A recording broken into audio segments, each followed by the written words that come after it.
Hello guys, welcome to Mallu Vision. നിങ്ങൾ ഈ video like ചെയ്ത് അവസാനം വരെ കാണാൻ ശ്രമിക്കുക. ആദ്യത്തെ അപ്ഡേറ്റ്, ഈ വീഡിയോ നിങ്ങൾ കണ്ടേക്കുന്നതാണെങ്കിൽ നിങ്ങൾ രണ്ടാമത്തെ അപ്ഡേറ്റിലേക്ക് പോകാവുന്നതാണ്. പ്രേമത്തിന് ശേഷം നിവിൻ പോളിയും അൽഫോൻസ് പുത്രനും ഒരുമിച്ചെത്തുന്ന പടമാണിത്. പ്രേമം കണ്ടവർക്കറിയാം ഇവരുടെ കോമ്പിനേഷൻ എങ്ങനെയായിരിക്കും വരിക എന്നുള്ളത്. അതുകൊണ്ട് ഈ സിനിമയ്ക്ക് വലിയ ഹൈപ്പുകളോടെയാണ് ഇത് വരാൻ പോകുന്നത്.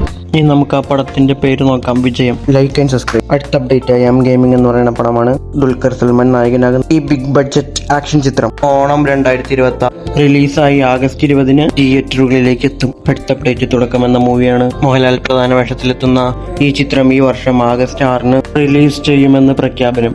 അടുത്ത അപ്ഡേറ്റ് എന്ന് പറയുന്നത് വരവ്.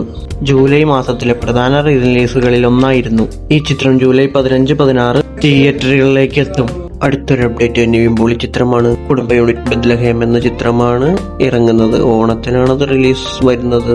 ഏപ്രിൽ റിലീസ് എത്തിയ ഷൈജു കുറുപ്പ് പടമായിരുന്നു. കൃഷ്ണദാസ് മുരളി ഡയറക്ട് ചെയ്ത ഭരതനാട്യം സിനിമയുടെ രണ്ടാം ഭാഗമായിരുന്നു മോഹിനിയാട്ടം. മോഹിനിയാട്ടം ബോക്സ് ഓഫീസിൽ വലിയ സക്സസ് ആയ പടമായിരുന്നില്ല. OTT റിലീസിന് ശേഷമാണ് കുറെ പേര് ഇത് കാണുന്നത്. OTT റിലീസിന് ശേഷമാണ് നല്ലൊരു റെസ്പോൺസ് കിട്ടുന്നത്. അതിനുശേഷമാണ് ഇതിനൊരു സെക്കൻഡ് പാർട്ട് വരുന്നത്. അങ്ങനെ ഏപ്രിൽ വാഴ തകർത്തോടുമ്പോഴാണ് മോഹിനിയാട്ടം റിലീസ് ആവുന്നത്. പറയാതിരിക്കാൻ പറ്റില്ല, ഇത്രയും വർഷങ്ങൾക്ക് ശേഷം വർക്കായ കോമഡി പടം വേറെയില്ല. മലയാളത്തിൽ ഇൻഡസ്ട്രി ഹിറ്റടിച്ചൊരു ഫാമിലി ത്രില്ലർ സിനിമയുടെ കോർ തീം എടുത്ത് കോമഡി പടമാക്കി പടം പിടിക്കുക, തിയേറ്ററിൽ വർക്കാക്കുക എന്ന് പറയുന്ന ഒരു ചെറിയ കാര്യമല്ല. അതൊരു പടമായിരുന്നു. വാഴ അത്രയും തകർത്തോടുമ്പോൾ ഈ സിനിമ 50 കോടി ക്ലബ് കയറി. പക്ഷെ 100 കോടി അടിക്കേണ്ടത് ഈ പടത്തിലുണ്ടായിരുന്നു. വാഴയിലായിരുന്നെങ്കിൽ അതും തൂക്കിയാനെ. ഭരതനാട്യത്തിന് ഒരു തേർഡ് പാർട്ട് വരാൻ പോവാണ്. പടം ഒഫീഷ്യലായി തന്നെ അനൗൺസ് ചെയ്തിട്ടുണ്ട്. രാസലീല എന്നാണ് പടത്തിന്റെ പേര്. ഇതിനകത്തൊരു ജോണർ ഷിഫ്റ്റ് ഉണ്ട്. ഇത് ഹൊറർ കോമഡിയാണ്. അത് 3 പാർട്ടും 3 ജോണറാണ്. ആദ്യത്തേത് family drama, second part dark humour ആണ്, തേർഡ് ഹൊറർ കോമഡി. എന്തായാലും മുന്നേ ഹൈപ്പിൽ വരാൻ പോകുന്ന പടമായിരിക്കും ഈ പടം. 2028 റിലീസ്. ഖലീഫ ഓണം റിലീസായി എത്താൻ പോകുന്നു. പൃഥ്വിരാജിന്റെ ഏറ്റവും വലിയ പടമാണ് ഖലീഫ. വൈശാഖാണ് ഡയറക്ഷൻ. പിന്നെ പടത്തിന്റെ പ്രധാന ലീഡിൽ ലാലേട്ടനുമുണ്ട്. ഖലീഫയുടെ ഭാഗത്തു നിന്ന് കുറച്ച് എക്സ്ക്ലൂസീവ് അപ്ഡേറ്റുകൾ കൂടി എത്തിയിട്ടുണ്ട്. ഇതൊരു മൾട്ടി സ്റ്റാർ സിനിമയാണ്. പൃഥ്വിരാജും ലാലേട്ടനും ഉള്ളതുകൊണ്ട് മാത്രമല്ല ഇത് മൾട്ടി സ്റ്റാർ സിനിമ എന്ന് പറയുന്നത്. വേറെ കുറെ സർപ്രൈസ് ക്യാമിയോസ് ഈ പടത്തിൽ വരുന്നുണ്ട്. അതിലൊന്ന് ടൊവിനോയാണ്. തമിഴിൽ നിന്ന് ഒരു നടൻ ക്യാമിയോയിൽ ഉണ്ടാവുമെന്നാണ് റിപ്പോർട്ടുകൾ പറയുന്നത്. എമ്പുരാന് ശേഷം പൃഥ്വിരാജ് ഡയറക്ഷനിൽ ലാലേട്ടൻ ലീഡിൽ മുരളി ഗോപി തിരക്കഥയിൽ ഇനി വരാൻ പോകുന്നത് L3 ആണ്. അസ്രായേൽ. ലൂസിഫർ അതൊരു ട്രിലോജിയാണ്. 3 ഭാഗങ്ങളായി നീണ്ടെടുക്കുന്ന വലിയ കഥ. അതിലെ 2 ഭാഗങ്ങളായിരുന്നു ലൂസിഫർ, എമ്പുരാൻ തന്നെ 100 കോടി ബഡ്ജറ്റിൽ വന്ന പടമാണ്.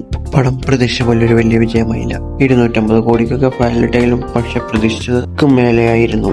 തേർഡ് പാർട്ടിലേക്ക് വരുമ്പോൾ ഈ സിനിമ കൂടുതൽ വൈഡാവുകയാണ്.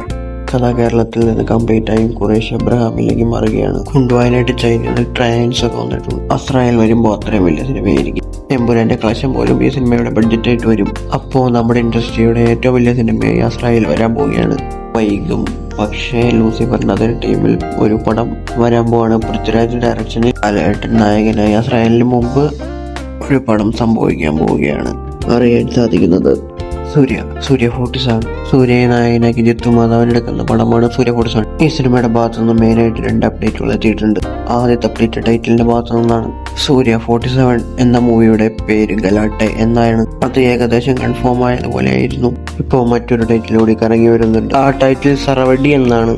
ഇതാണ് ടൈറ്റിൽ എന്ന് കുറെ റൂമർ വരുന്നുണ്ട്. നമുക്ക് കിട്ടിയ അപ്ഡേറ്റ് അനുസരിച്ച് ഗലാട്ട എന്നാണ്. പിന്നെ കറങ്ങി തിരിഞ്ഞ് സറവടി വരാതിരുന്നാൽ മതി. കമ്പിത്തിരി പേര് സറവടിയോ. പടത്തിന്റെ റിലീസിന്റെ ഭാഗത്തു നിന്നാണ്. ദീപാവലി റിലീസ് ആയിരിക്കുമെന്നാണ് അപ്ഡേറ്റ് വരുന്നത്. ദീപാവലിക്ക് തന്നെയാണ് ജയിലർ 2 വരുന്നത്. അങ്ങനെയാണെങ്കിൽ ക്ലാഷ് കാണാം. സൂര്യ 48 സൂര്യയുടെ 48ാമത്തെ സിനിമ ഒഫീഷ്യലായി അനൗൺസ് ചെയ്തു. പടം ഡയറക്ട് ചെയ്യുന്നത് DJ ജ്ഞാനവേൽ തന്നെയാണ്. മ്യൂസിക് സായി അബങ്കർ. പടം നിർമ്മിക്കുന്ന ഹോംബാലയും. നേരത്തെ കിട്ടിയ അപ്ഡേറ്റ് അനുസരിച്ച് ബയോപിക് ആയിരിക്കുമെന്നാണ്. ഹോംബാലയൊക്കെ വന്ന സ്ഥിതിക്ക് അത് തന്നെയാണോ എന്ന് കൺഫേം ചെയ്യണം. ഹോംബാലയുടെ സൂര്യപടം എന്നൊക്കെ പറയുമ്പോൾ എന്തൊക്കെയുണ്ട്.